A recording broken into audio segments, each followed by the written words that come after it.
We are recording, Oh, no. so be on your best behavior. Should we be in more? If we could, I don't know. We can. I think we're, as long as you can see yourself on there. I don't know. I can't Yeah. see I him. mean, look Yeah. at, yeah, I see. Let's ask the blind guy if he can see himself on the screen. Aaliyah so- can- can't if project Aaliyah can and you're see- blind? If Aaliyah can see herself, you're in the picture.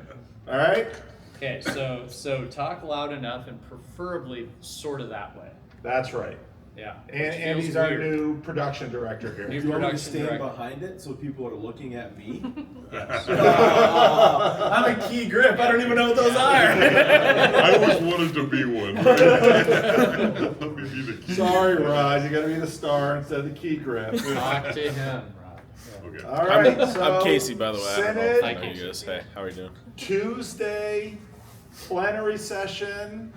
We got there in the morning. What was the first thing we did before the seminarians? I have no idea. Interviews. Ah, Talk to Dr. Jared Michelson and Dr. Joustra. Joustra. Yes. Later on. You want me to take that off there? all right. Thank you. This was Now missing. you're in the video. This, yeah. Now I gotta put him in the credits. I want it to say Key key grip. grip. All right, so let's see, where were we? Is that loud enough? No. Almost. Monday Put more of that one. evening, and then article. Okay, Tuesday AM. Jared first. Jared, what's his last name? Mickelson. Mickelson. Mickelson. I remember it because of Phil Mickelson, the golfer. Okay, but he and golf, Scotland. You know, Yeah. associations here. Yeah. Everybody loved our two new systematic theologians at Calvin Seminary. Without question. Yeah. Sometimes these two, they knew their audience. I mean, and I've seen a lot of that this year. I mean, people have been watching Synod for the last 3 years, and it's like, you know, confessional alignment. Say that lots of times. So any thoughts on Jared? Jared is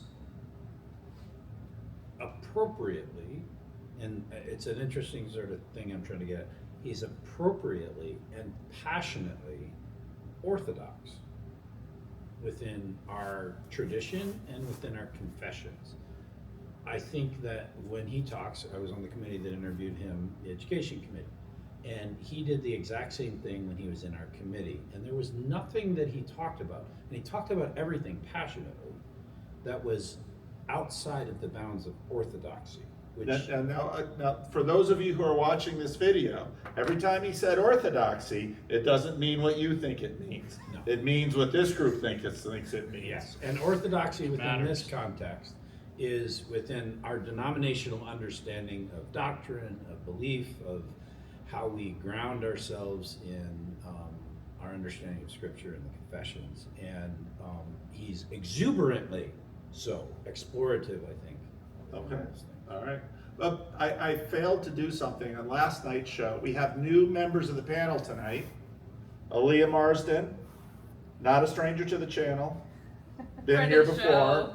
And this fella, Mark D. Parker, pay careful attention. This is the pastor of the Redlands Christian Reformed Church, born in Canada. I just learned that tonight. And fellow synodical deputy until I was done. But so that's who this guy is, Scott Eldersma. All right, so any other comments about Jared Mickelson? Same last name as a golfer. Aaliyah, you know, struggled a little bit today because she did not understand. I was silenced. Is this what we're sharing now? I don't know that you were I silenced. was not silenced. You just don't understand who's in the room. And when you get a chance to ask the seminary professor candidate a question, there's about 10 dudes who are going to rush to that mic like any of us would to a good breakfast here. And supralapsarian might come out. Maybe. So, so Aaliyah hit it on the second one. So, anything else about Jared Mickelson? Actually, it would have been great if you had gotten your question, that same question to the first candidate, right? Like I was actually disappointed because it was a great question. Yep. And if you go to ask the question to both people, that would be awesome. Was that your intent? Yeah, my intent was to ask the same question to both of them, because I didn't want it to be like, Jess is gonna get the women in office questions, right? Like, why does she have to field that? So I did want to ask both of them, and actually I asked Jared after, and he's great. Like, I was so impressed with, he sounds like he has been in spaces that have kind of held this sort of tension on women in church office. So this, like, the way we have things is he's very familiar with. Yeah, he said everything for me that I was hoping to hear, that it was going to be, sounds like a pretty smooth transition to teaching in that space at the seminary, which was the reason I asked the question. But they're not starting until school year 26, 27. So if you want to go to Calvin Seminary, hold off a year. And that's right, time to apply for the financial aid, thank you. Especially the classical aid if you go to a wealthy classis. I don't know if Classis Arizona has any student aid money or not. We would rustle up a couple $100. There you go. All right, couple $100 Pass a hat at your classes meeting. All right, and then the next one was fan favorite here, Jessica Joustra, who I know Aaliyah was fangirling. She was seriously fangirling. So much. So her husband, I follow and sometimes engage with on Twitter. When he used to be on Twitter. When he used to be on Twitter. Yep. Did he get off Twitter? He did. Why? He didn't say. I just know that he's not on it anymore. When you were talking, I was gonna go over there and talk to him, but they walked away, and so I didn't get a chance, but Yeah. maybe I will at some point. It could be because Twitter no longer exists. Leave it alone. Leave it Social alone. media is long Leave it enough, alone. Twitter. Not worth it.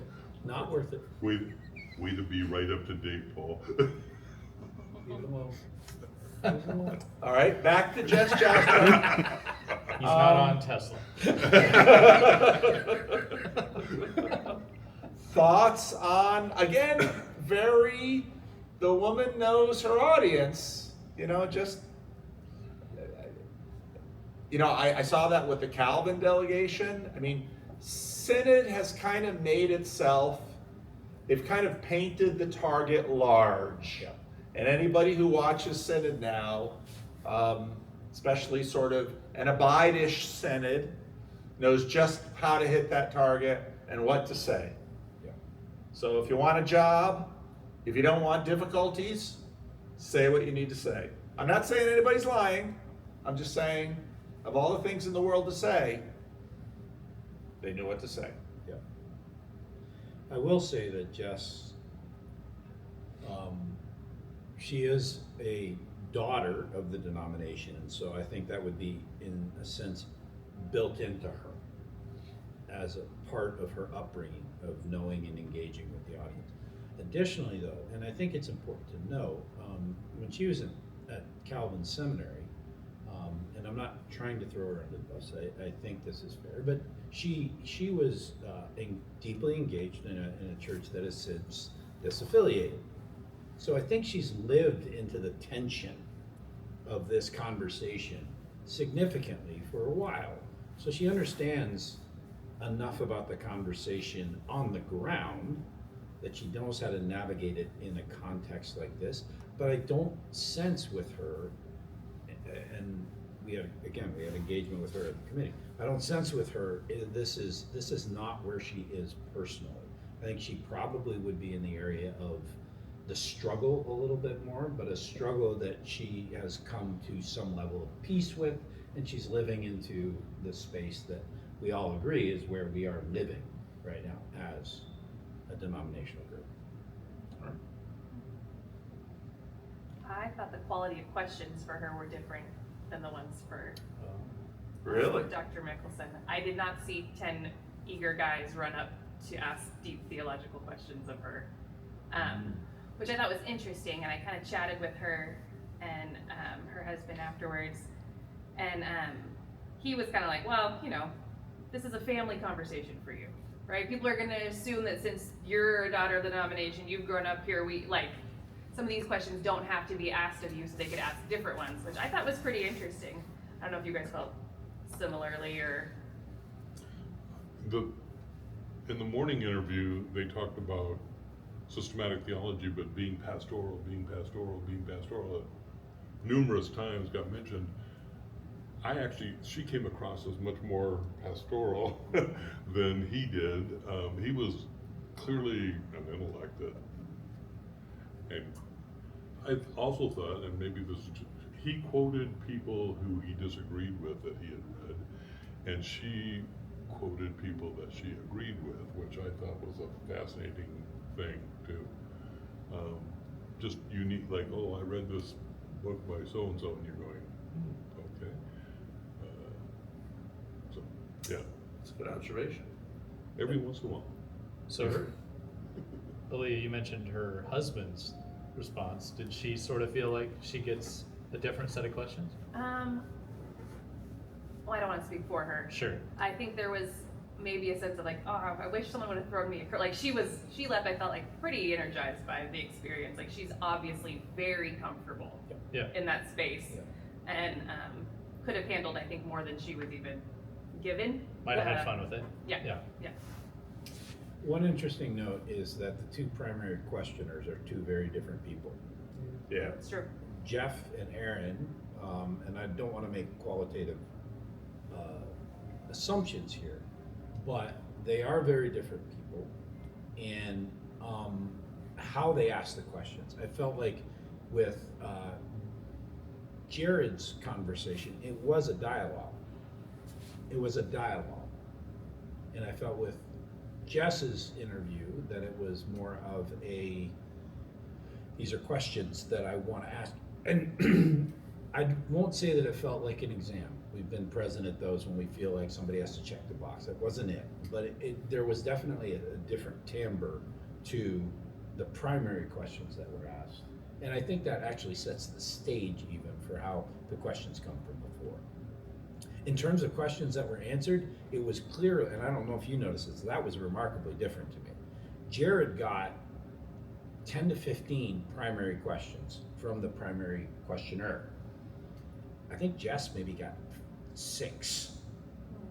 Her answers were much richer and wider Yeah. as she interacted with the questions that she was asked. And again, I think that speaks to something we already spoke of, knowing the room.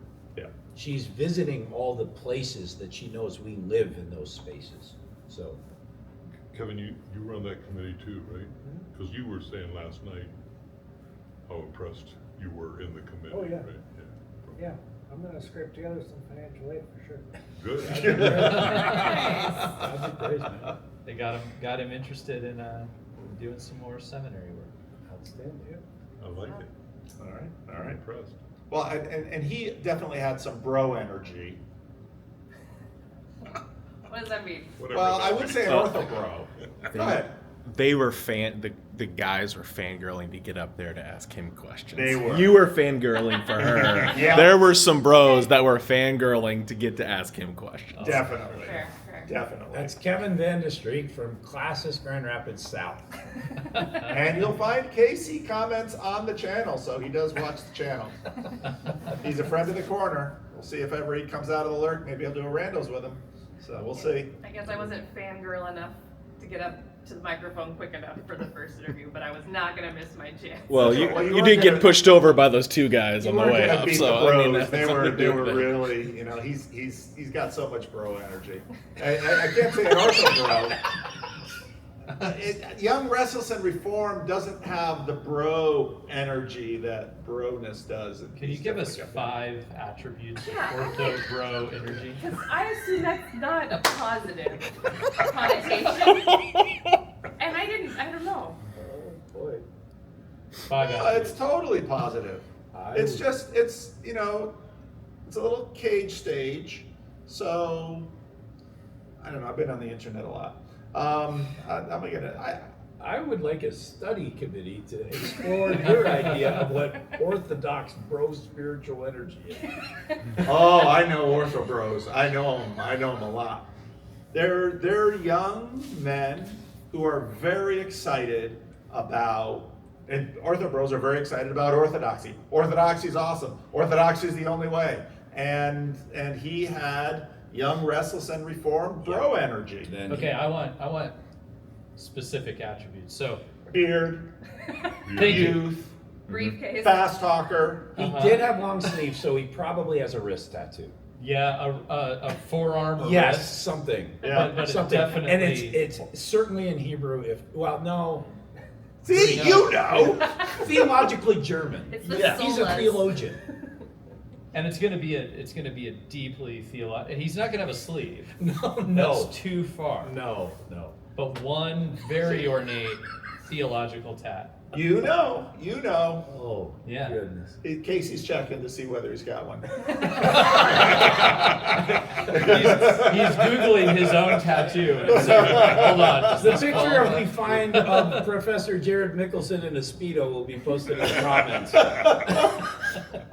No. Bro is not wearing a Speedo. We'll see what AI. And you know can how do for cold him. it is in Scotland? That is not happening. Now, the fact It that he's was been in cold. Scotland- I didn't know that your stuff Side degenerates so poorly. Do you guys know who Liev Schreiber is? Yeah. Oh, yeah. He looks like him. Oh, He looks yeah. like him. He's in the same Show, boat. Yeah. show the folks. He's in the same place. He's in Yeah. the same boat. Yeah. He's there. Yeah. So, and I noticed the neoplantification of has nothing to do with what we talked about this afternoon. That's a story for off channel. Yes, it Or Paul starts a late night YouTube videos clip. Paul Vanderklay Unplugged. Freddie and Paul late night. the way Neil started a way of talking and a way of being, and just really hit that. Yes. Agreed. Because I noticed, that really wasn't much before Neil sort of ascended. And then after Neil ascended, you'd watch all the Neil Plantinga proteges sort of embody his mannerisms and his pace and the way he goes about. And she just, I thought, really nailed that. So it's like, yeah, this is, and again, this is her home court. And I think, no. So what does it say when Kevin starts mimicking 10 years from now? There you go. That's what I want to know. Jared? Yeah. There you go. He'll totally bro. Yeah. He'll totally bro out. He'll If he go comes bro. back from Grand Rapids with a tattoo, some Hebrew letters on his arm. Oh, man. He's already got something in mind. Yeah. If only he knew Hebrew. Oh, that'll come. I've got it. It's simpler. Freddie and Paul at night. There you go. All right, next Moving subject. forward constructively. Moving forward to trust. Okay. Let's see. What? We didn't talk about the candidates. Okay. Candidates. Didn't talk about candidates. Okay, candidates. Now, I should explain usually what happens. One of the mornings of Synod, the candidates that are either in Grand Rapids or in this case here in Ancaster are presented, and everybody claps for them and celebrates. But one of the big issues this year was 49 retirements were named. Some of those could have been retirements sort of with disaffiliation. And 19 candidates came in. And in fact, this was so noticeable that someone felt the need to mention that next year's crop was bigger than this crop, so as not to be afraid. So any thoughts about any of this? Especially in the light of last night we mentioned, and I'll probably throw the clip from the floor onto the video recorded yesterday. We had a conversation about candidacy and all of that. Christian Reformed Church as a struggling to produce enough ministers. Yes. Well, one comment I heard was that though we had that amount coming in, some of them had already been in churches. They were just getting ordination fine. So that doesn't necessarily mean they're available. No.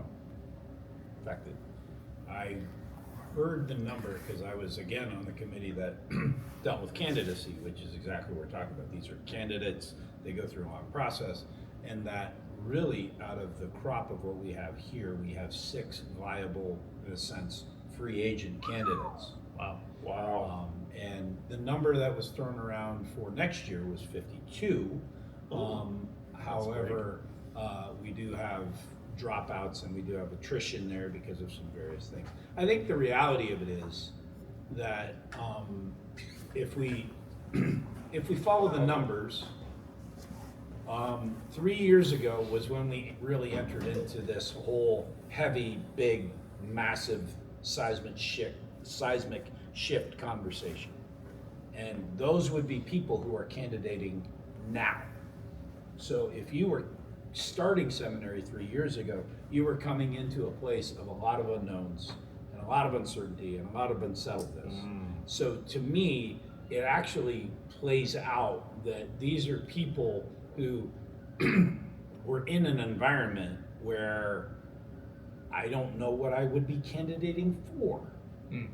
I don't know the context in which I would be offering myself to the church as a possible minister of the word, which is the distinction that we have on the Fourth Synod. These are people who are candidating for that particular type of ordination. So it makes sense to me that we have the unsettledness that I think we do this year, which I think we saw. I think it's really important, long view, look at the numbers over the next 5 years. I think that'll give us a much better sense of where things are, but it's still huge cause for concern. The number of vacant churches that we have, it was actually discussed in our committee, could possibly move up into the hundreds, not over 100. I think we're at about 100 right now that are vacant, but hundreds, which in a small denomination like ours is a big deal. We had a conversation Rod and I participated in yesterday. I won't name the other participants, but talked about the fact that many people coming into candidacy today are geographically bound. And that has been a big conversation for a long time. Whereas my father's generation, my grandfather's generation, even my generation to a degree, your generation even, you'd go out of seminary and you'd probably go anywhere in the country, or even anywhere in the world if you go with world missions. It was just assumed that availability and geography were flexible and calling was primary. And in this case, see, one of the things that I see is that the Christian Reformed Church is increasingly getting, once again, to be more of a regional denomination, and a regional denomination with certain spots. And so we see that with candidacy, because increasingly candidates say, I'm only going to take a church in Western Michigan. So when it's so bad. Yes. So yeah, and I think that's a piece of it. It's also the case, though, that I think in the next 20 years we are going to see continued decline. We're going to see a lot of churches that are now 100 and below close. Yes. So it's going to be interesting to see how this goes. And while they're sort of ratcheting up theological training, I think that's going to be difficult to maintain, so they're going to have to continue to get more flexible with that rather than less flexible. But maybe the bro energy, maybe that'll, do it. I made an arm tat for you Oh, yes. to consider later. And apparently, to make full disclosure, there is a website with merch available, and such He's a gonna tattoo- edit all this out. He doesn't edit anything. No. One take. Such a tattoo might be available in the temporary form. I forgot. It's worth considering. I think it's, dude, change your tax bracket. This is the thinking the Christian Reformed Church needs Absolutely. at this time. We're gonna 10x this thing. Alternative means of funding for ministry.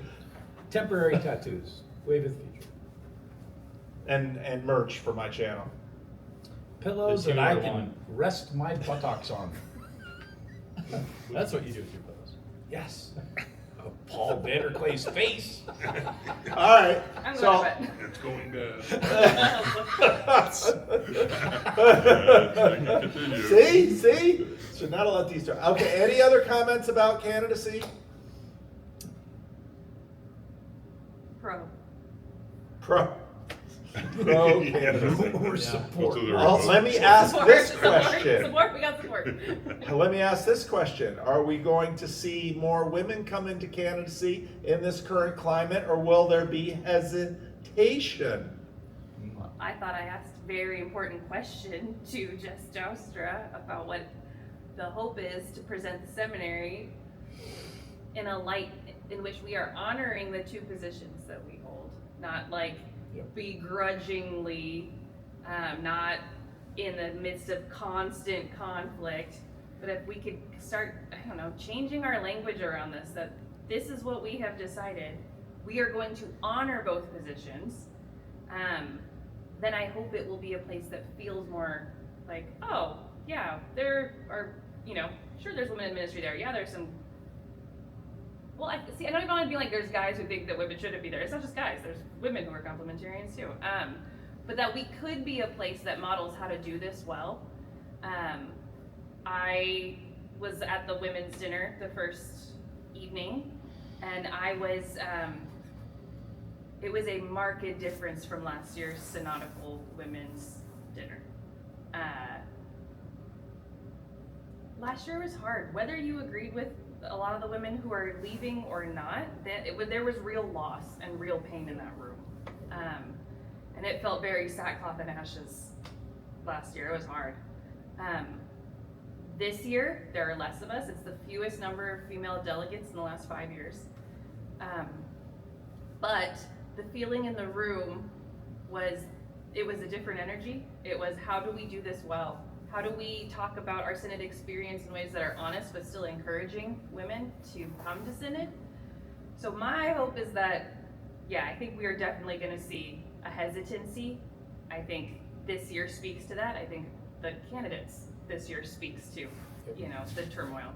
But my hope is there are people who are now in a position to speak positively of their experience, because we have, I can lament and I can hold space for other women who had different experiences than me. I don't want to minimize what they went through that I didn't. But I can also speak truthfully to my experience and say, actually, I had a great time at the seminary. The distance program was fantastic. I love being in ministry. It's a great fit for my gifts.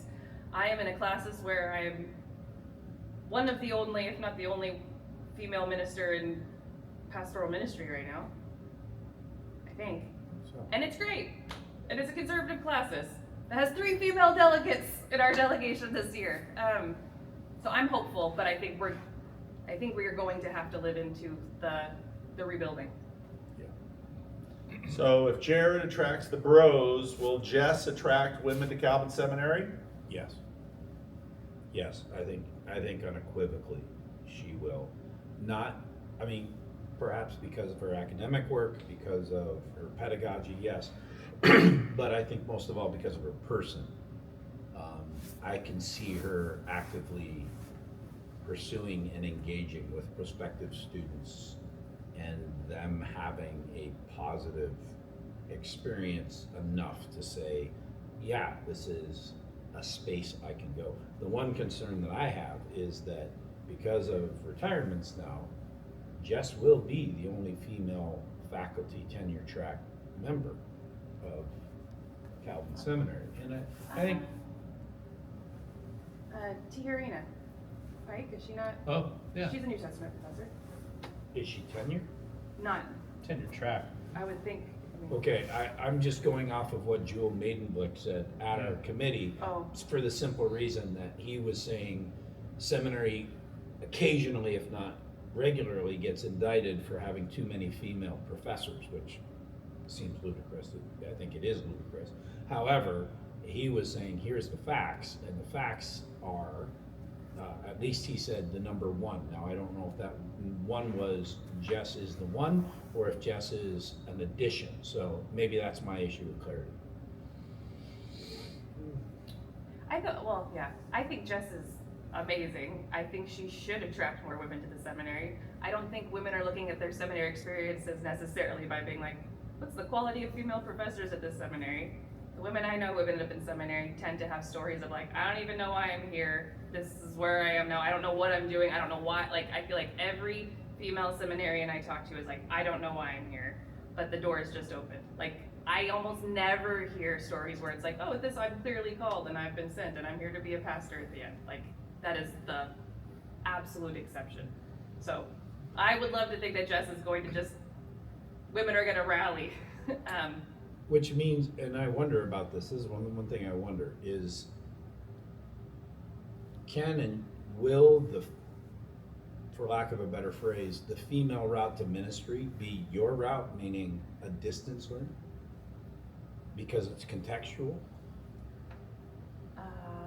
Yeah. I mean, I think I understand the question. What I'm saying is there's a difference between a person who enrolls at Calvin Seminary to live there, be on the ground, as opposed to through a hybrid program that you do from distance. What I wonder is if we're going to see some of that shift, and we don't have the numbers, obviously we can't discuss them, but if that shift becomes women who are coming through Calvin Seminary ordained as ministers of the word, are they coming through the distance program? Oh, yeah, I would think a lot of them. I mean, that's the most flexible option, and women tend to have spouses who are working as well, tend to come to that call later in life. I mean, that's not always the case. There are certainly women residential students, but I think the distance program really opened up an opportunity for women that wouldn't be able to necessarily move their families. I guess my follow-up to that is, does that then change the on-campus ethos? Because you have less students on campus. That has changed it. Yeah, I would say even for my distance experience, one of my encouragements, and I think they are starting to do this more with the program, was let distance students have some overlap with residential students. Because like we would graduate with residential students, but like we don't know any of these people that we're graduating with. We know our distance people, but it's reading week or reading break when distance students are on campus. So there's not a lot of overlap. And I think they are starting to try to have a little more opportunity there. And I think more residential students are taking advantage of online classes when they're able to as well. And so that gets a little more overlap. But I think it has changed what residential life is. Now I'm in I guess, I don't know what the technical description is, but like a satellite program of Calvin Seminary, in which the class is 3/4 women. Really? Yeah.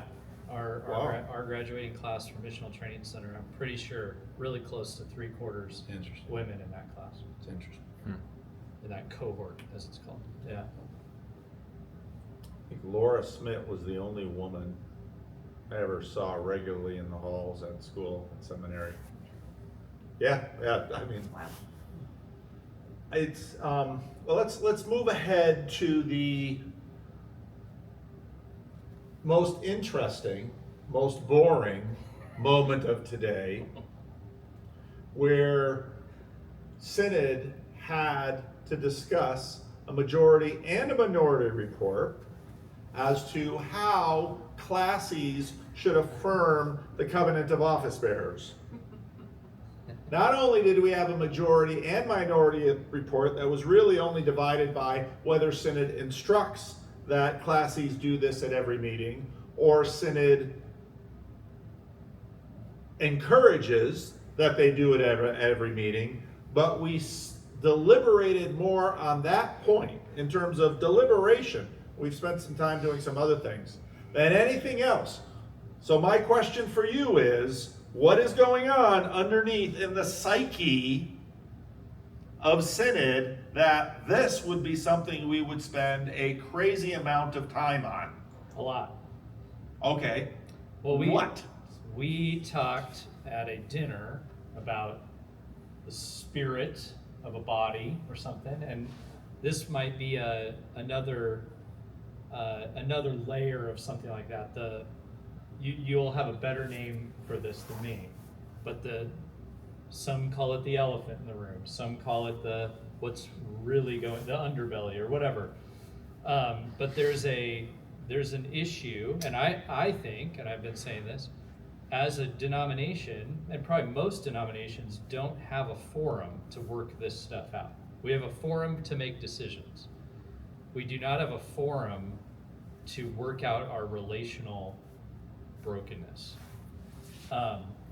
So we have proxies coming to the floor that are really trying to get at relational brokenness that we don't know what to do with.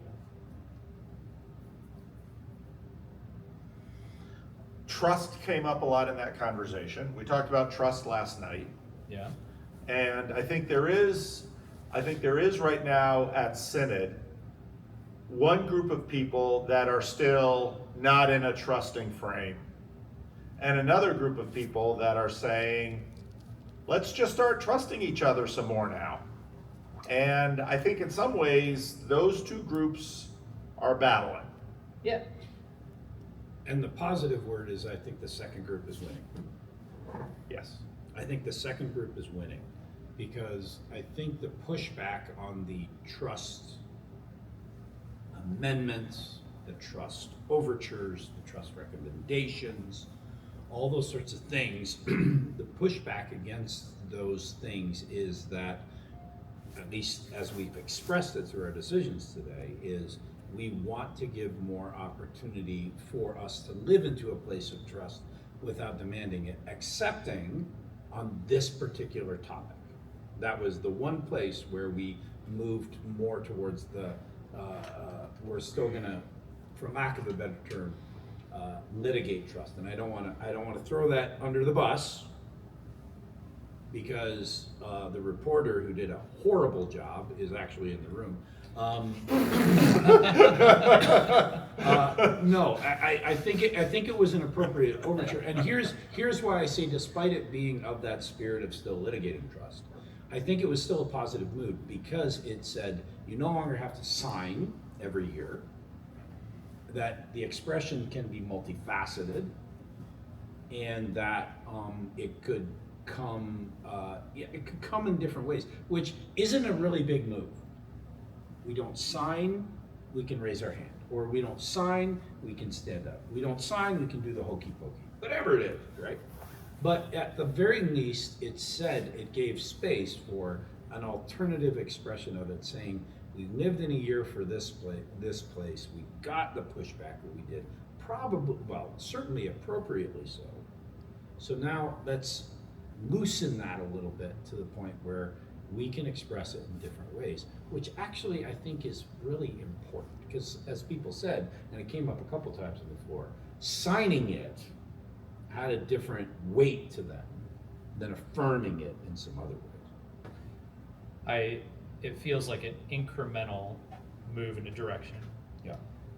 A metaphor that was evoked a lot, and this not even just on this topic, was a marriage. Yeah. I'm not sure that's the right metaphor. We could talk about that.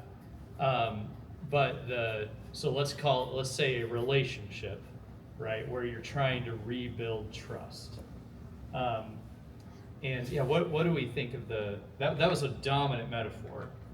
How does that break down? What's a better one for what's going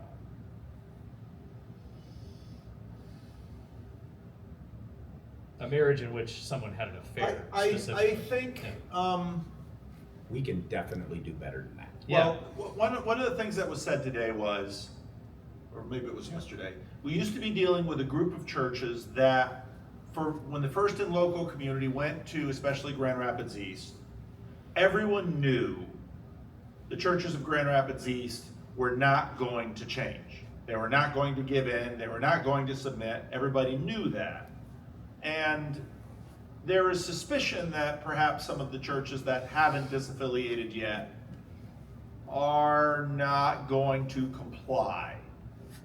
But I'm obviously on the team that wants to extend more trust and more patience, because that's how I am. And the others, and I sort of look at the others who are still more like, verify, verify, verify. What exactly are you afraid of? Because right now, I think the main thing that Abide intended to accomplish has been accomplished. The Christian Reformed Church is safely in the fold of the church's traditional position on human sexuality. I don't think that is up for grabs in any way, and I think those who are still with us are trying to feel out how much flexibility is there. Again, I used the metaphor before that the CRC turned up confessionality like a body turns up the heat in a fever to kill a bacteria or a virus. And then the question is, will we turn down the heat? And I saw that conversation as a proxy negotiation of, are we going to have less fever? Are we going to turn down the heat? And it didn't show up in that conversation, but in the next one it showed up more. Yeah. So I don't know a good metaphor besides my fever metaphor. But when I first read the advisory committees, I thought, oh great, now we got to do it every classis meeting. But then I realized that's actually better than what we had last year, because just like every time we go to Synod, we stand to affirm, and then it becomes part of the liturgy of the meeting, and you do it every meeting, and we all do it together. And then I thought, this is actually an improvement. And so I don't see this so much as mistrust now. I see this more as a liturgy of unification, which I think is where it should be. So I liked what you saying. That helped me. I'm not sure about intent of it, but I think that might be the result. Yeah. I wonder, and this is, I think, important for all Synod decisions, because ultimately they get expressed in the classes of the local church, right? And we're going to take whatever we take and we're going to bring it into context. And classes Central California is going to be different in the expression to a degree than classes Arizona, than classes California South, and classes Grand Rapids South. And I'm thinking at length right now about what the posture of that process looks like. What does it look like when you do this with your classes? Like, how are you approaching it? And I could imagine, like, I think of my classes, these are brothers and sisters. We haven't had this fight nearly to the same degree as almost anyone else. It has been a significant non-issue, but we still have to live into this space. So my approach then is, we look at each other in the eye, and we intentionally look at who's in the room and the stakeholders in this work that we're doing. And we say to each other, we're in this. We know where we are. We're in this synodical, or this denomination that believes these things. And we're going to express these things together. And I'm going to work with you, despite any number of differences, but within that umbrella of this thing that we're agreeing to work on together. And that means that we get to celebrate what God is doing together as we work on it. That's a very different posture than saying, everyone please stand as a sign of your commitment to the covenant for office bearers. I also think, just as you said this, part of my annoyance with the demand that was put in 2024 of signing it once a year was, I think, for the most part in classes Central California, we didn't feel like we were having this fight. We had one church that was wrestling with it significantly, but the rest of the churches weren't. And so forcing this to the classical level was sort of like, you're bringing the poison to us now. Why don't you just leave us alone? And with this, it's more like, well, all right, but now let's just do something together that'll bring more unity to the classes, and we don't have to sit here and, bother ourselves about this massive fight that's mostly happening in West Michigan. Right. I think too, because, and this is maybe the gift that the recommendation gives us, is that it doesn't limit what our expression looks like. To have us as a classes circle, hold hands, and sing the doxology, which, I mean, that can be it, right? And so because of that, I guess I'm just, one other thing I just want to know is that there's a difference between the individual signing and the corporate acknowledging or affirmation, in that it's an activity that is by its very nature done together. A signing is an individual act that is individualized, that's not a word, but we're making it up, that through your actual personal signature. Well, what's going to happen in Classes Arizona? Well, we all signed it last time, and this was not a significant division for us, so it hasn't really changed. But so it felt a little like it didn't really feel like poison, I wouldn't say that, but it felt like someone else's problem. We were doing a thing because of it. So it didn't feel like, oh, we have to sign this. It was like, well, right, sure, okay, whatever. So I actually think having the multiple ways of doing it makes it better than it was when we did the random obligatory sign before we started our meeting. Feels like we can add in something meaningful. So, and then I love the umbrella idea. It's good to recognize the umbrella under which we operate. Just, I don't mind restating it myself. I don't know. How do you feel, Rod? That'd be different. Well, originally very much opposed to having to re-sign, you know, and the whole, I married my wife 51 years ago, and I have to keep telling her that I'm now committed to her, like I've always been committed to her. I've never. I command you to kiss her. Right, exactly. That came from Synod Floor. And it's like, okay, if she's willing, which is rare. Command away. Yeah. Please do. Please Yeah, it's just, Command away. but in broken trust settings, this is what you do, right?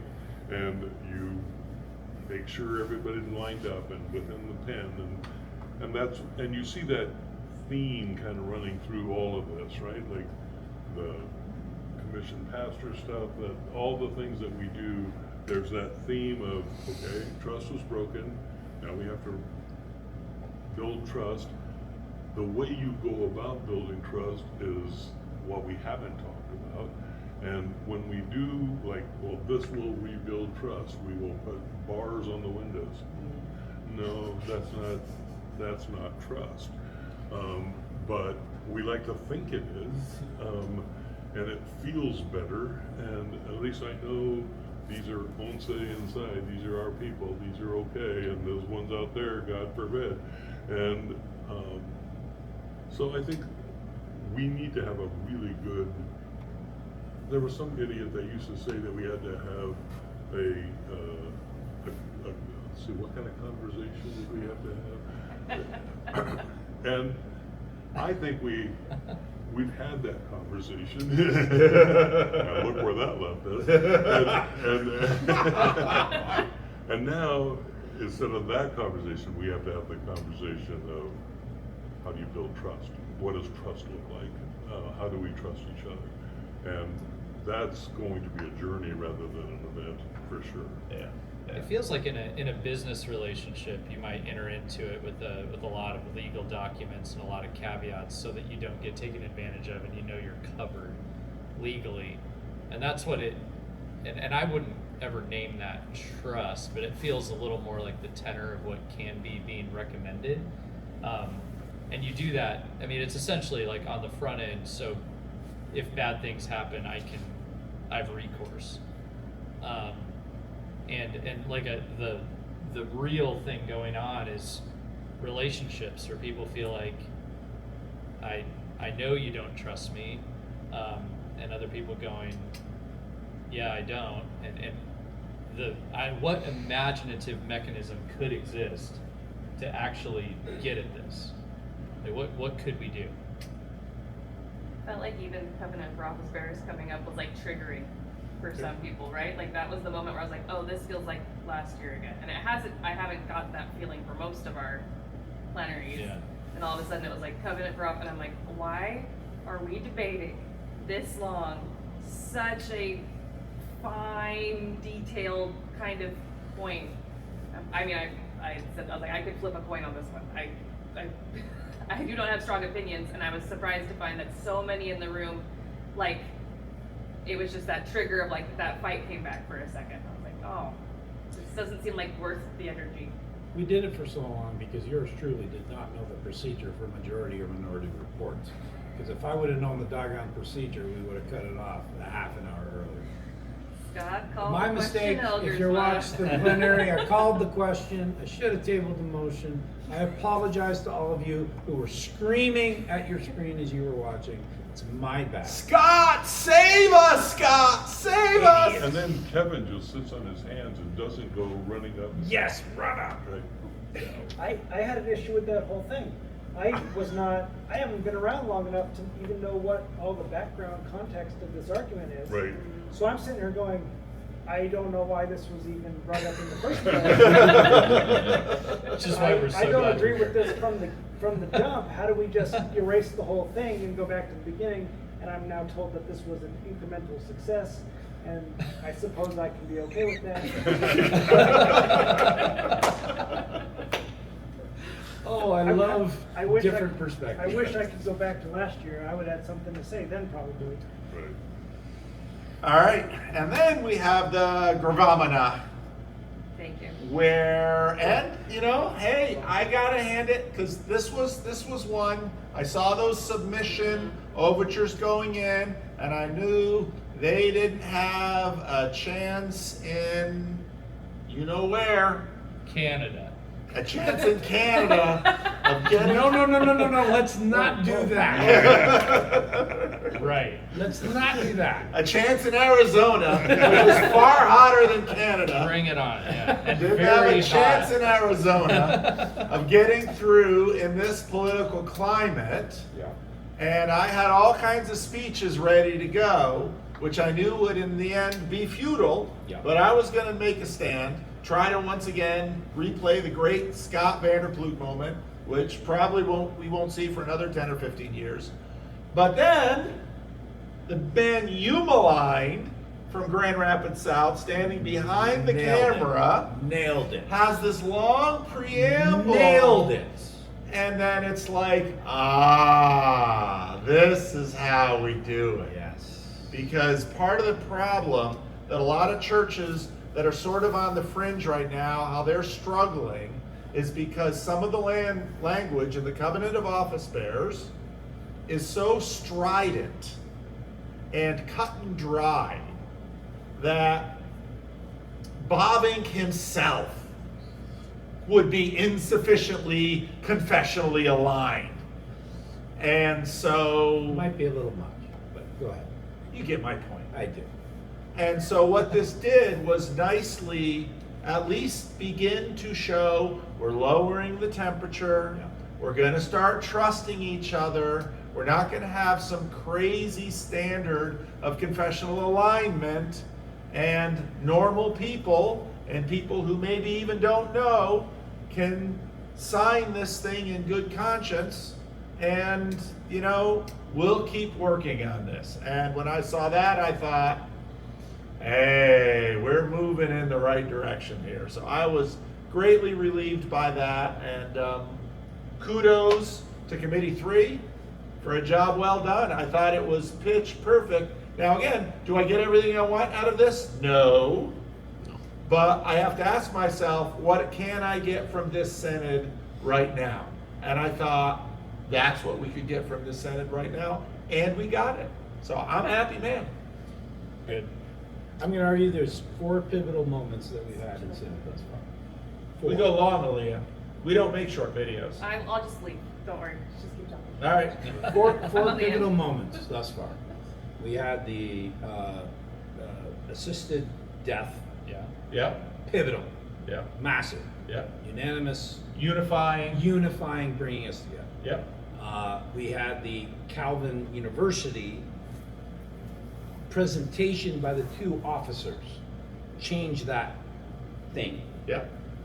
We had the thing we'll talk about in a little while about the Canadian church, and we had this. And I would say that what Casey and the committee did with that preamble blessed us with extra hours of time, because we would have been debating much longer. But also, if you're watching this and you can find somehow or other to get access to that preamble, it is worth reading. It is worth the denomination publishing Yes. and communicating on a larger level, because it immediately deflated a whole lot of fuel, or don't mix your metaphors. It brought the temperature down, and it changed how we interacted with that in a really positive way. That may be a metaphor. Yeah, there's a metaphor. I can observe from the man who is more Christian reformed than Alvin Plantinga texted me on the floor of I love Synod. that guy. Shoot, where is that? Texted me on the floor of Synod saying, I was glad to hear you affirm the new gravamen language. I really liked it as well and wish we could have been that clear last year, and that I could have explained it, accounted for those things in this way last March. That's from Patrick Anthony. So, Do you believe it would have been possible last March? no, I think in terms of the fever, I think that was born in fever. And I think as the fever's going down, this is a sign that the fever is coming down. We have more trust in the system, we're able to extend trust a little bit more, understand the nuances, and hopefully, we'll see when we get to the baptism question and local councils, what that looks like. But again, more and more trust locally, which is how denominations trust. All right, we done with that one? Yeah. All right, then we're going to go to tonight's. We had an overture from a Canadian church. It's a Canadian church very close to here. It was not passed on by their classis, basically wanting to begin the process of dividing the Christian Reformed Church between the U.S. and Canada. And again, we've had a series of sessions, I'll say, when we weren't really deliberating. We were performing publicly. And again, just like the assisted suicide one was prime time, Synod after dinner is prime time. That's when the biggest hours are. Synod after dinner, Freddie and Paul. By the way, that's what this I is love called, that. Synod after dinner. Synod Way after dinner. So and it was pretty much just Canadians talking, except for Classis Arizona, who had to bring up the sore spot of guns. But pretty much Canadians talking, reassuring all of us that they want to be part of they don't want to be divorced from America. I'm glad you brought up the guns, because we didn't include that last time. So it feels like it got in, and I'm glad. Thank you. Well, and it was interesting because I've had a couple of people tell me that the guns overture was intentionally designed to divide the U.S. and Canadian churches, because someone thought that It's was the conspiracy theory. this that's is the out there. conspiracy theory. But That would lead to tonight's Wait. conversation about the two. I know we Americans It don't would- see that. A fissure. I was could on be- that committee. That was our overture of my committee. I'm trying to think of that didn't come across at all. I had two Canadians tell me, that overture was designed to alienate the Canadians from the Americans, which would fuel this overture to separate the churches. so that an American would get up and go, "You can't take my guns," which, thank you for almost doing that, Arizona folks. But you didn't. Arizona tiptoed. You didn't. You did. You tiptoed the line, right? And that would separate again. But in our defense, it was a black man who lived in Canada and moved to Arizona Right. that made this thing, right? Right. Like So he he has, could have guns? he has all his relatives. Yeah. Right. Again, I'm just saying. we should be careful. Right. This is speculation that's the reason That's why. Yeah. True. This is a Absolutely. conspiracy I theory. know there were Canadians on my That's why committee. they're fun. And I know there were Canadians on my committee when we dealt with it, and that was actually one where I felt like the room was a little punchy, and we were like, wait, what are we supposed to do with this? So I'm very surprised that it was supposed to be some sort of very like cutting, dividing thing, because that's not how it landed. This At afternoon, all. So I heard that too, but also 0 Canadians in our advisory committee made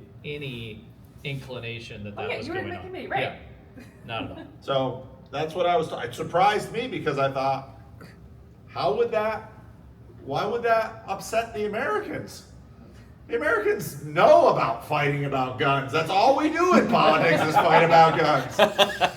Why would it upset them? It's not. It excites them. They get something to get into right now. So anyway, so then we had a long period where many people stood up and said, we don't want to split the church. Yeah, it was good. I think there were only 2 who spoke against, and you have the numbers, you'll say them in a moment, of what the vote was. But it was clearly pro-unity.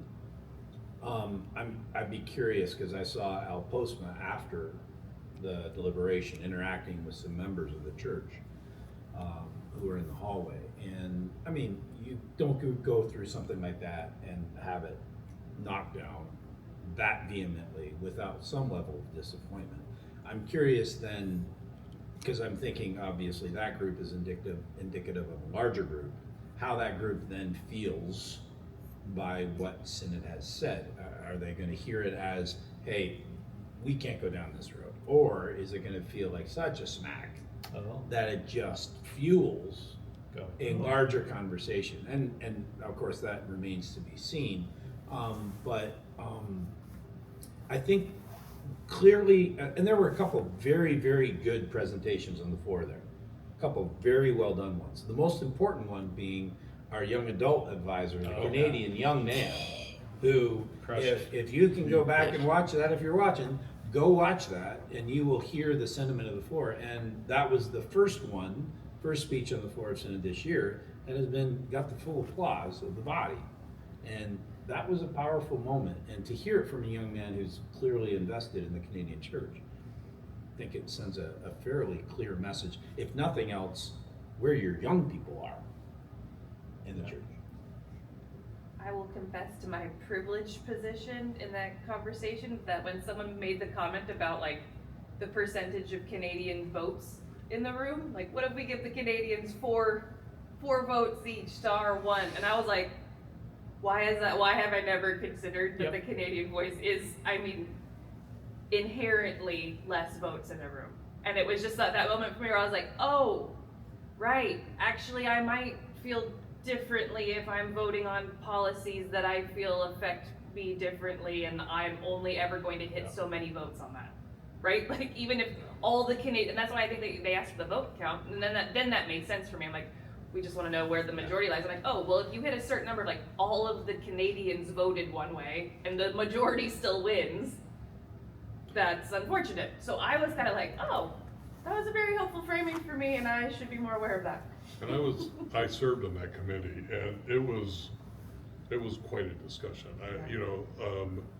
And I was literally stunned that Canadians were against it. Like I just assumed, how can we?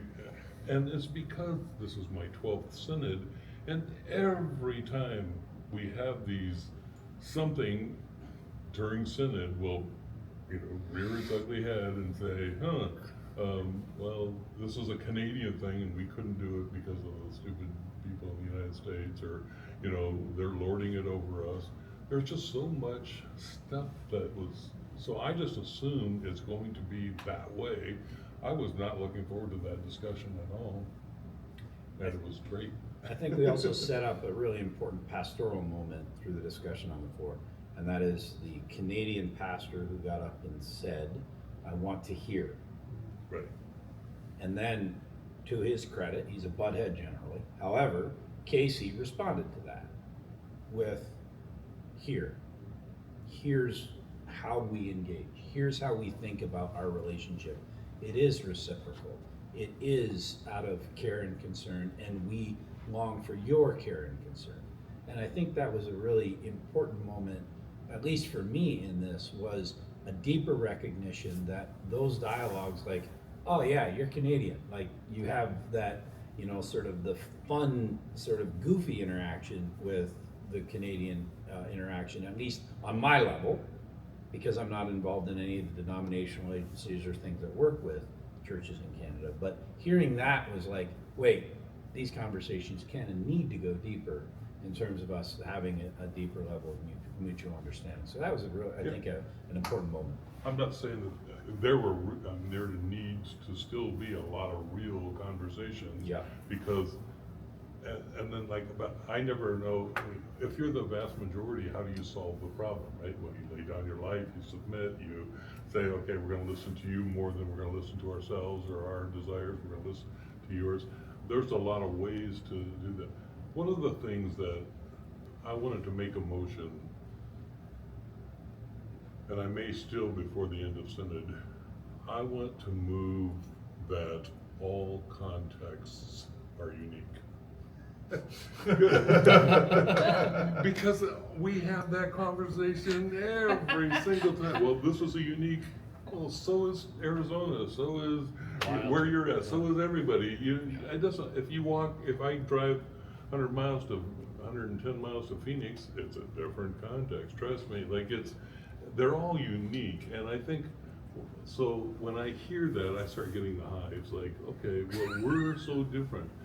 Yeah, but you know what, Canadians? You're all different from each other, because I've been to Alberta, and I've been all over Canada to visit, and you guys ain't the same. Like, we have this mindset that there's some kind of groupthink going on, and it's just simply not true, you know? Well, and for all of our jokes about Arizona and the US and stuff, the same is true of all regions of the US. But if you looked at our Arizona classes, we have a pacifist Right. in our classes. I'll just out myself as not into guns. Actually, I know, wild. And They let you stay. yeah, and they let me stay, and so yeah, and so I actually relate to the Canadians in that regard in many ways, and you know, so this whole notion that like there's the us and them stuff just has to be, we gotta cut it out. Yeah. One note too on that discussion on the floor is it, and I'm not sure that we've had this, I'm not sure, maybe we've had this with the other dialogues, but that had a young adult advisor, it had Latino voices, it had Korean, it had Chinese, it had Red Mesa, Yeah. and the Who Native were American very population, Yeah. and you had contributions from all these different people groups in a way that was resounding of, we have our differences, however, we are one body of Christ, and that was beautiful. But I think it's important also to name that the denomination has done a lot of work on this issue. Scott knows personally there's been a long, painful history of Canadian ministry directors resigning in anger or worse. And the, one of the things, so on my advisory committee in 2022, we worked on the Canadian Revenue Authority had certain demands about structure. We worked very hard on that. One of the things that they developed were these joint ministry agreements. And I do hear regularly from people that it is the situation, the binationality in terms of the working denominationally is much better. That I don't hear Canadian ministry leaders saying, I wanted this, I couldn't get it because I got stonewalled, and they had the sense that the stonewall was simply coming by Americans not caring or not understanding or just being jerks. And so, will that continue? I don't know, but I have heard from a number of people that it's better than it used to be. And so I think that only helps the situation. Although it's still legit that we're all of those things that you said. Oh, of course. Americans are. Yeah, I just take that as a given. Yes. It's interesting to note that you can't make Canadian friends enough for having one of them in this group. Oh, wow. Oh, wow. Now you're not Canadian? You're Canadian He's a up on the... secret Well, I lived in the US for 32 years. But yes, I am Apparently, Canadian. we all but- found out today. Shut up. And the Canadian who was invited had to go to bed. Well, That's true, Oh. that's true. You're right. But there's also That's what a they little said. geographic thing here. We have California South, Yes. we have Arizona, we have Central California, and the one guy from Grand Rapids, maybe he's He worried doesn't want to appear on camera. because he needs his beauty sleep, I don't know. But We're trying to keep our timeline. We want to go home and not throw everything out. We got to stay up. we gotta stay up. Kevin, could you identify as a Canadian? Yeah, that'd be great. He has a hockey hat on. He's got a hockey hat on. True that. Oilers. Oh, there True you go. that. True that. Roadrunners. Sure. Go Road Okay, all right.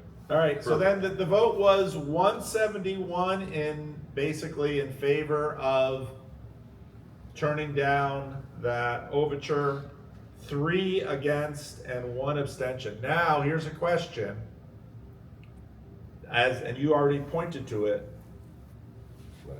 Is that defeat so resounding it causes a backlash? Because who's going to go to Synod? But let's call them loyalists instead of, I mean, we in America know all about rebellion. We're really good at it. You Canadians, stuck with the Queen. Wow. Speak on behalf of your people, Scott. I don't know the answer to that question. I don't think we can answer it. I think that, I think it'll be really interesting to see what happens with Classis Quinty and their gathering to interact as a Canadian church. They've invited all the classes in Canada. It'll be interesting. Are they going to invite Lake Superior as a binational classes? That'll be interesting. But at the very least, they're going to have some interactions. I'd be curious to see what the temperature of that conversation looks like. Is it going to look like, oh, there was an affirmation for us to work together? Yay! Or is there going to be, there's an affirmation that we have to work together? I wonder, and we don't know. It'll be interesting to see what comes of that. All right. I thought so Chris Gansky was the reporter, theological bend to him, leads off his report with this musing and I thought it was kind of interesting because he said, what is the Synod about? And he basically said, holiness and oneness. Anybody else? Anybody sort of pick up on that, or was it just too late in the day for any of us to get all abstract? That might have been what happened. Amen. All right. So, was that it for today? Any other things that we need to bring up? Well, I do think let's talk about what happened after that, because we were interacting with Overture 7, right? And Overture 7 was really asking for us to, what do we call it? Gatekeep. That's what the overture was about. We're going to gatekeep. And they didn't accede to the overture, but they certainly took on some of the spirit in the rubric that is created by our denominational agencies and that sort of stuff. You better say what the overture was about. Nate was quite exercised. He said, I'm not coming down, I'm going to bed, but I had a hard time getting out of the room because Nate was still pretty salty about. Gotcha. So the overture was asking that Synod create a new group of people who are going to come together for the purpose of working with all the denominational agencies and institutions for the purpose of vetting all of the candidates for their various boards and governing agencies. And the intention, clearly, of the overture was to look at confessional alignment and analyze whether or not these people were in confessional alignment as they were serving our denominational agencies. And the committee did not accede to the overture, but they took on some of the sentiment of the overture in terms of creating an opportunity for a deeper exam or a deeper dive into all of the trustees or representatives from these various agencies, and then put that into the office of the general secretary to work with these agencies to get the information that would then be published and shared, and even use the word publicly. It's even boring listening to the description of what they Absolutely, wanted to do. and that's exactly, and really what it comes down to is it is a gatekeeping exercise. And I appreciate full cards on the table, wish we wouldn't have acceded to any of the overture and just simply moved on. That was clearly not the case that the committee had to walk through. I mean, obviously you got various people in the room, and I'm coming to trust the work of the committees generally more. And they said, okay, we are gonna create this rubric, they are gonna work with the council of delegates, and then there was an amendment asked for by a person with a vested interest, and that's important to note. A person had a vested interest in this process. They're presently a trustee on one of our institutional boards. And they were asking for amendment that would move out of the council of delegates and away from the board of the general secretary into the council of delegates. So they were trying to create even another layer of this whole thing.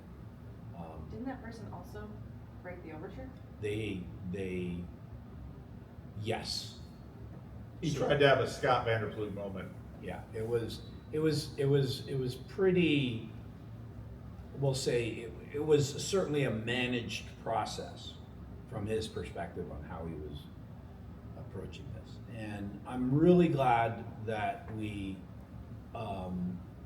didn't accede to the overture completely. I think we would have been in that mindset of gatekeeping. I'm really, I'm not upset. It's just, it's the reality of where we are. That's what we have. We got the reality of where we are. Now I'm gonna admit something that is, this isn't no recommendation of mine as to how to feel, but I'm curious how this plays for anybody else.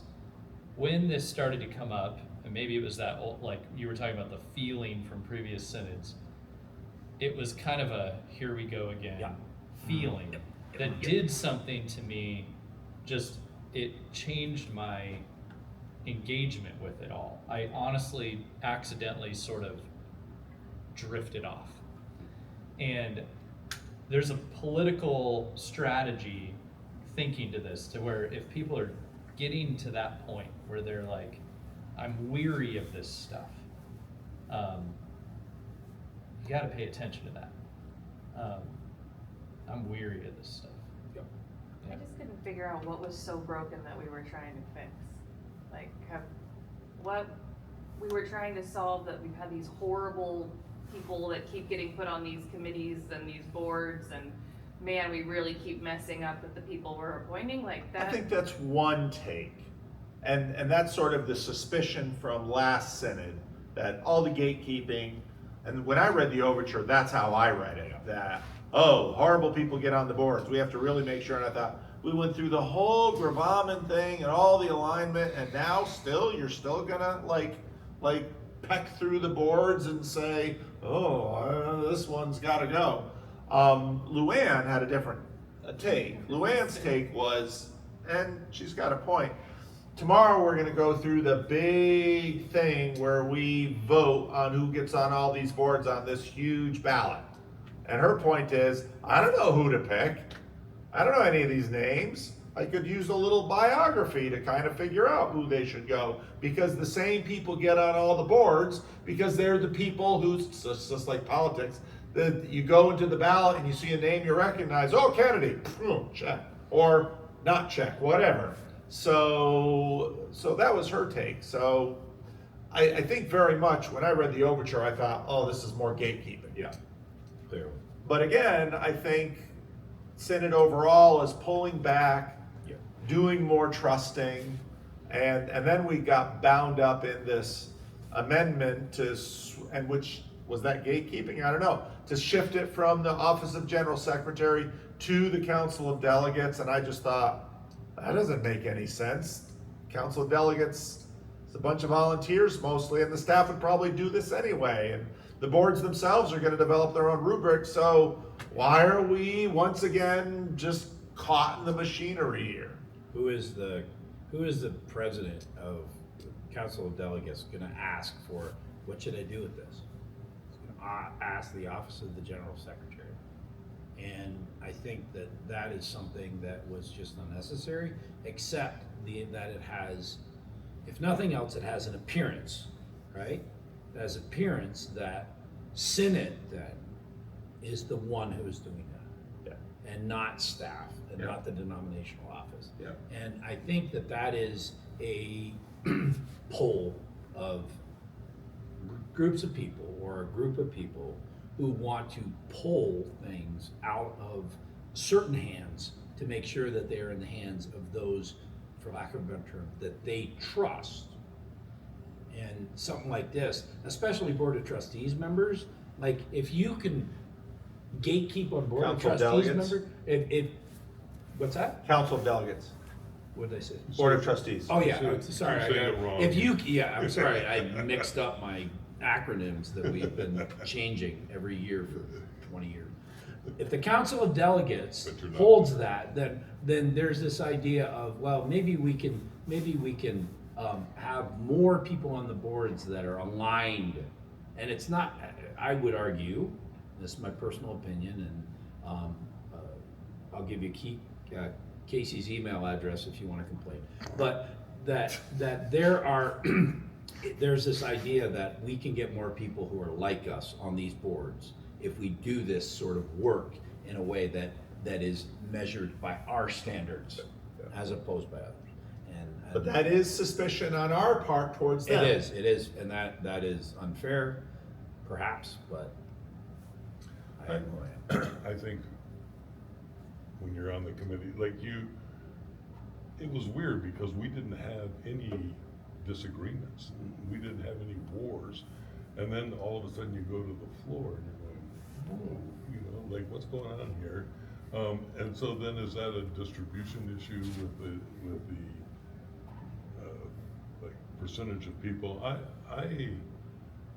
But to your, it is hard.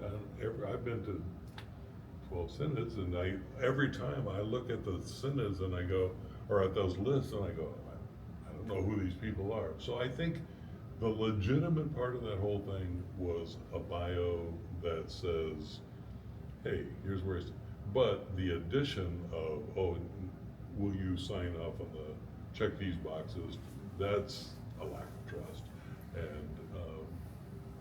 And part of the rubric is going to be, as Aaliyah pointed out to me, Drove me crazy. we're gonna grade our Spiritual spiritual maturity and moral integrity. Right. And I was like, that's gonna be a checkbox, or 1 to 10? How are we? Shoplifting, speeding. You're not in favor of that, is what you're Yeah, saying? I would like a color. How are you going spectrum. I would like, yes. When- I'd like to see that rubric. Color. I want to see that. Yeah. when I was going to, asked to be ordained via Article 7, I had to write a request, and part of that request was I had to say that I had the various unique special gifts, one of which was humility. So I actually had to write, Yes, I'm a very humble person. And they denied you still. And they denied me, so that's something. All right, and then we adjourned. So any closing thoughts, comments, anticipations for tomorrow? We've got some big things yet on the docket. We've got the banner. We shall see. Looking forward to breakfast. I'm thinking there's gonna be some ketchup for the eggs. Oh, I heard this was. I didn't eat breakfast. I heard enough Bacon buzz around and breakfast yogurt. that I brought It was a protein amazing. bar. Bacon and yogurt. And a muffin. Can I have a muffin? Were there muffins? There was oatmeal and bacon and yogurt. That's what I had for There were no breakfast. muffins. There were no muffins. Oh, there was I muffin. came prepared after last. I did with my own protein bars, and that was the baked goods. The good thing is the what's the Canadian coffee shop next door? Tim Hortons. Hortons. Tim Hortons is doing bang up business. They are getting rich. Yeah. I was especially appreciative of the hamburgers this evening that had painted grill marks on them. Right. They were awesome. They were good. It was great. Yeah. Well, I just learned about the ice cream tonight. Oh yeah. Casey went, oh, I'm gonna get some ice cream. I was like, what? An Oreo ice cream bar. It's like, oh. They don't have a cafeteria here. No, they don't. That's like Yeah, not a they thing. cook in there. Right. So They so cook these poor folks don't cook for groups like this. This is very abnormal. The students cook in their own dorms. Yeah. Gotta love ice cream because, you know, for my whole, like, we always went to Grand Rapids and remember that ice cream machine, soft serve ice cream machine? Oh, I would put on 74 pounds every time we go to Senate. Well, my wife appreciates what happened today. She mentioned that she showed up for Partisan a couple of years ago. That every meal has cake, including to some degree breakfast, muffin, right? Or pancakes. And then on the day where we get new professors, we have mid-morning cake as well. Yes. So we had the morning It's a food group. cake options, then about 10 o'clock here, we had I counted 5 cakes come out, large cakes. Then we have lunch, including cake, and dinner, including cake. And somewhere out there, there's probably a evening Go dessert. get some cake. Yeah. I will say that the highlight of today was dinner. Dinner, because You be careful. stories were shared You that be are careful. well worth beginning the new podcast. Oh, we are. We Will are. include- I will edit.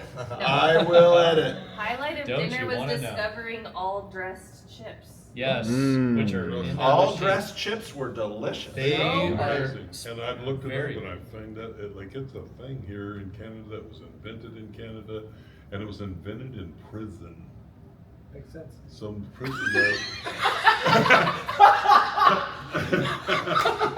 Tell us how you know about Silent Bob for the penitentiary. He hasn't spoken for the last 30 minutes, Yes. and that's what he throws in. Oh, baby. Sick. That was good. That was quality.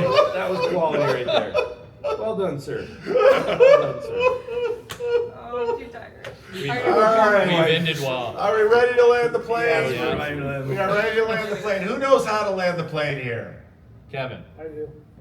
One love. Okay, Casey, hit that little orange What? circle on the front. Freddie and Paul show. Love.